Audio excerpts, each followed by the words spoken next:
irrespective of which stage of research you're in, especially starting usability research, you can break down that research process into 5 steps. The first one is and always will be to establish clear goals and questions. We got bills to pay. We don't have unlimited money to conduct as many research studies as we want. So the more specific your research questions are, the higher the likelihood that you're going to find the responses you want. What that means is, let's say you're conducting a usability study to say, instead of just asking, hey, can my users use this as intended? Pull out, what are your assumptions that you have about your product? I'm going to assume that a 5-year-old really likes this purple dinosaur. And that's the main, I have no clue, I'm just assuming. Likes this purple dinosaur that's going to walk them through their game product. That's an assumption I'm making. As a part of my usability research study questions, I'm going to include that. What are my primary users' opinions about X? I'm also going to have questions related to the process. Thinking through, when you're sketching out your logic model, at some point you're going to be asked to reflect on your user experience, right? What is the user experience that you're intending for your users to have? That's basically a set of your assumptions on how your solution is going to be used. Your usability study is the platform with which you can test, have we assessed what our primary users are actually using it for and how they're using it? As much as it is, hey, are they using it in the way we intended? It's also an opportunity for us to think about, how are users using my product? My favorite example for the openness of usability studies is Padlet. Now think about that, right? It's essentially a corkboard that's digital. So many different ways to use it. As if I was defining the research question of like, hey, are users using it? The best one would be like, how many people are like posting Post-its on that Padlet board, right? But if I conducted my study to be looking at what are the different use case scenarios, I'm still testing, are the functionality of the tool product still being used? Is that solution working towards solving that problem of collecting all of the information onto one place in an easy way? So when your very first step is to definitely establish clear goals and questions, keeping in mind, how do you plan to use your findings? Is it to alter the solution? Is it to iterate on it? Which stage of the prototype is this, right? Is it an initial sketch? Is it a built-up sketch? Once you know what your goals and questions are, the next piece is to identify and recruit your participants. This is a place where you really need to be mindful of, one, who are your primary users, but also question yourself into, why have you chosen them as your primary users? The more diverse your group of participants for your usability study, the likelihood that it can be used across a larger audience.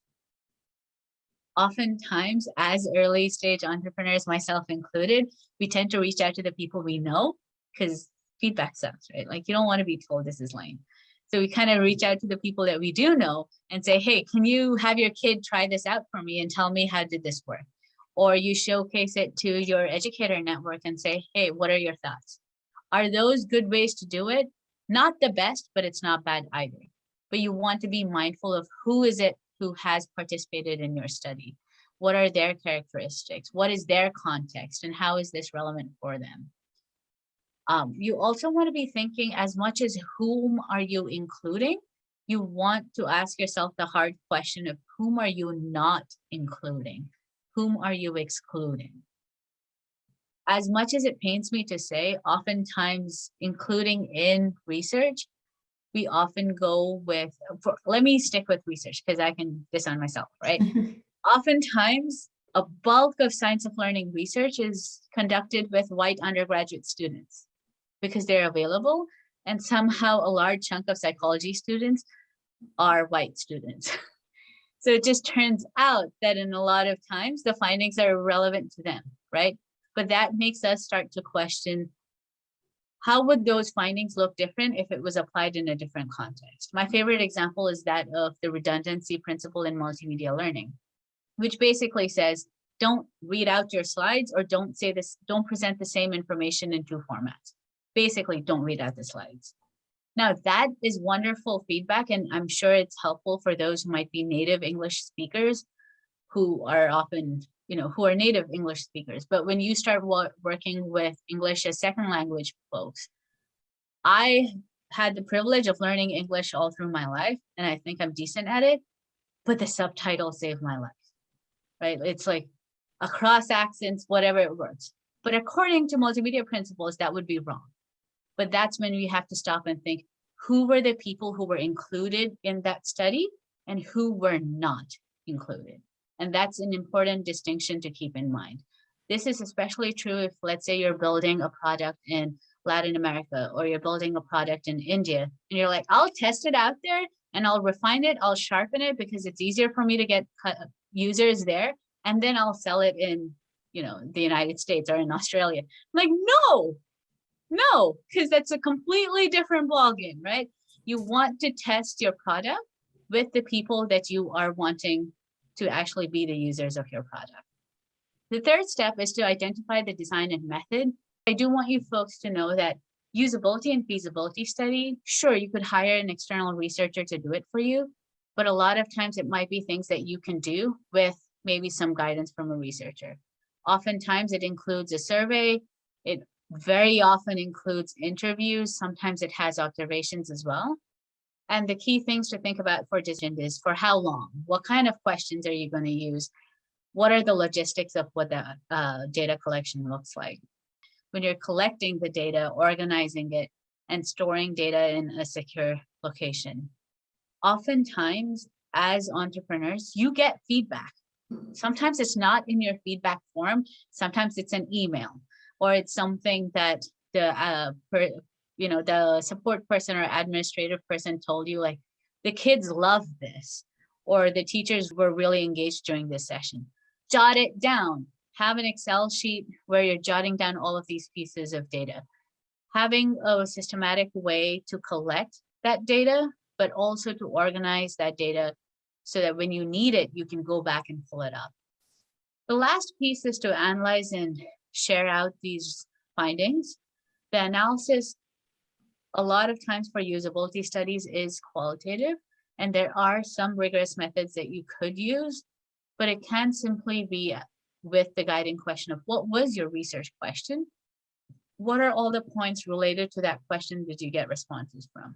And then you're looking across those responses to see what were some common themes. What was something that everybody said? I also want to urge you folks to start thinking about what were some things that nobody said, right? With qualitative research, the 0 is as important as the 1, so to say. Yes, everyone pointed out this one feature. Did anybody mention the other hot feature that you thought? Did any of the kids really like the purple dinosaur? They were like, meh, right? Did it come up in the natural conversation? As you're running your analysis, it's important for us to keep in mind who our participants are. What did they say? But also, what did they not say? So we're not going to make assumptions about what they did not say, but we're going to reflect on what did they not say given our research question.